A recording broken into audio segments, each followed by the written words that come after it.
शेतकरी मित्रांनो, योगेश फार्मिंगमध्ये आपलं स्वागत आहे। तर शेतकरी मित्रांनो, आज आपण पाहणार आहोत टरबूजामधील जे टरबूज फळ आहे या फळाचा आकार वाढवण्यासाठी काय करावं। कारण खूप शेतकऱ्यांचा जो आकार आहे तो एकदम वाढत नाही, त्यासाठी आपल्याला कोणत्या उपाययोजना कराव्यात, कोणते खत कोणत्या टायमाला द्यावे, ही संपूर्ण माहिती मी तुम्हाला या व्हिडिओत देत आहे। आणि महत्त्वाची गोष्ट म्हणजे कोणत्या फवारण्या घ्याव्यात हे सुद्धा महत्त्वाचं आहे। तर चला आपण यामध्ये फक्त 6 मुद्दे घेणार आहोत। या 6 मुद्द्यामधले तुम्हाला 5 मुद्द्याचं पालन करणे अपेक्षित आहे, तेव्हा कुठे तुमचं फळ जे आहे हे वाढण्यास सुरुवात होईल। तर चला पाहूया। आता पाहू मुद्दा नंबर 1। टरबूजामध्ये ज्या वेळेस टरबूज या अवस्थेमध्ये असते तेव्हा आपल्याला फार काळजी घ्यावी लागते आणि यावेळेस कोणतीही चालढकल करणे आपल्याला चालणार नाही शेतकरी मित्रांनो, कारण थोडीही चूक केली तर आपल्याला फटका बसू शकतो। तर आता पाहू मुद्दा नंबर 2। ह्या अवस्थेत आपल्याला 40 ते 50 मिनिट पाणी द्यावं लागतं, कारण सोबत 05234 किंवा 134013 या खताचा वापरसुद्धा करू शकतो। जर 05234 देत असाल तर कॉम्बिनेशन म्हणून एखादं बुरशीनाशक त्यामध्ये सोडावं लागणार, कारण येणारी बुरशी कंट्रोल होण्याचं काम हे फक्त बुरशीनाशकच करू शकतं। मुद्दा नंबर 3 पाहूया। 05234 हे एका एकराला 6 किलो घेणे आपल्याला अपेक्षित आहे, किंवा तुमच्याकडे जर 134013 असेल तर ह्या खताचा डोस एकरी 8 किलो घ्या। कारण याच्यामध्ये एकरी 8 किलो जर घेतलं, कारण का घ्यायचं एकरी 8 किलो, कारण हे खत आपल्याला 3 टक्कीमध्ये संपवायचं आहे, तेही 4 ते 5 दिवसाच्या फरकाने शेतकरी मित्रांनो।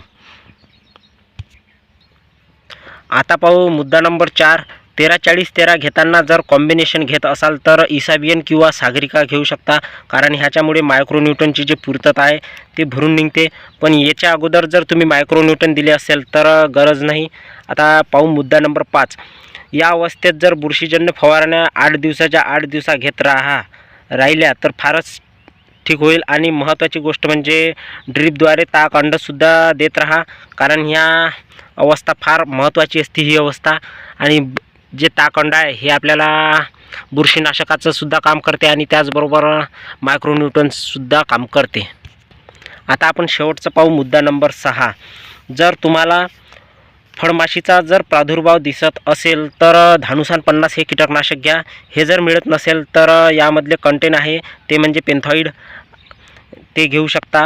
पण तुमच्याकडे जर पेन्थॉइडही जर नसेल तर तुम्ही सीधं आपलं फेंडाल मारू शकता। फेंडाल कुठेही मिळते। आणि सेटिंगवर जर तुमचा प्लॉट असेल तर कृपया ह्या फवारण्या टाळा, कारण सेटिंग महत्त्वाची असते आणि सेटिंगमध्ये ज्या आपल्या माशा आहे आपल्या सैदाच्या त्यांना कोणतीही इजा न होण्यासाठी आपल्याला हे फवारणी टाळावी लागणार। त्यासाठी आपल्याला ट्रॅप लावावा लागणार आणि ट्रॅपमध्ये खूप फायदा होतो शेतकरी मित्रांनो।